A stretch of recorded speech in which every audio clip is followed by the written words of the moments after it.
Now, we've had the most clicked stories on Sky News website. Now the story's moving up across the internet. My guest tonight is Joel Veitch of rathergood.com. Good to see you, Joel. You've torn yourself away from the Big Brother television set as well, which is great. Real tear it was. First up, the real-life Indiana Jones discovery. Tell me more. Well, there's a new pyramid in Egypt they found, although actually this one was found 200 years ago, and then they lost it, which is quite a big thing to lose. But it turns out... Is it small, or is it actually quite large? It's just the base. The rest of it has collapsed. It's 4,500 years old, which is why it's collapsed. And it was under 25 feet of sand. But it was written up a couple of hundred years ago before it went missing, and so they've dug it out again and they found it, and there you go. The guys who discovered it reckon that there are still more to be found under there. No idea how many are left under the sands. All right, we wish them all the well in their digging. The jab that could help save the environment. What's this about? I mean, I could do with one of these, I think. Sheep and cows fart a lot of methane. It's a big contributor to global warming, and in some countries like New Zealand, where there are not many people and huge amounts of livestock, it's a very significant part of their national contribution to greenhouse emissions. And they have isolated a gene which has a relevance to the production of methane in the gut, and they reckon they can vaccinate against it, hopefully, at some point. Which, as I say, would reduce massively the amount of methane that was being produced by ruminants.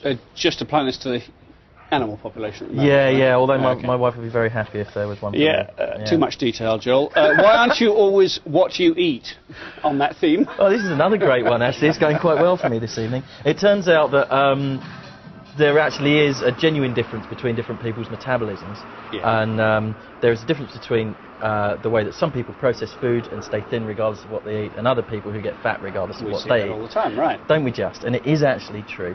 Diet pills affect the amount of serotonin in your brain. It's designed to affect your appetite, but it's recently been discovered that also affects the way that your body processes the food that you eat as well. So they're hopeful they might be able to find a way to affect the way you process food rather than just your appetite. Okay, bring it on. Right. Why have two of America's top flying officers been grounded? Oh, yeah, this is really quite unheard of. This is the top civilian guy and the top uniformed officer in the American Air Force. The reason they've gone is because they've had just a absolutely disgraceful collapse in their competence with nuclear weapons, as far as anyone can see.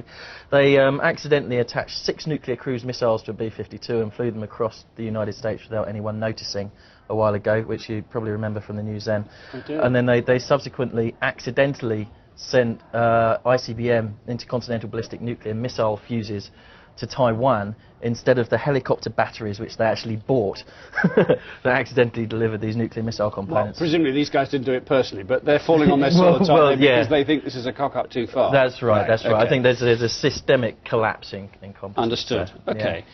Most of us enjoy a watermelon on a summer's day. Yeah. But this one's rather expensive. Well, this is bonkers. This is a $6,000 melon, £3,000. You could buy quite a lot of watermelons around my way for £3,000.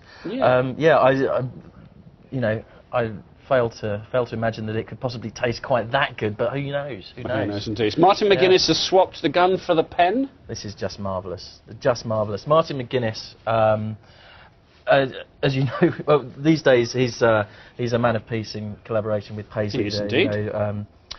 They're parting company at the top of the Northern Irish peace process, and McGuinness's parting gift to Paisley, a man with whom he's been locked in verbal conflict at least for decades, is some homemade poetry, and beautiful, beautiful poetry it is.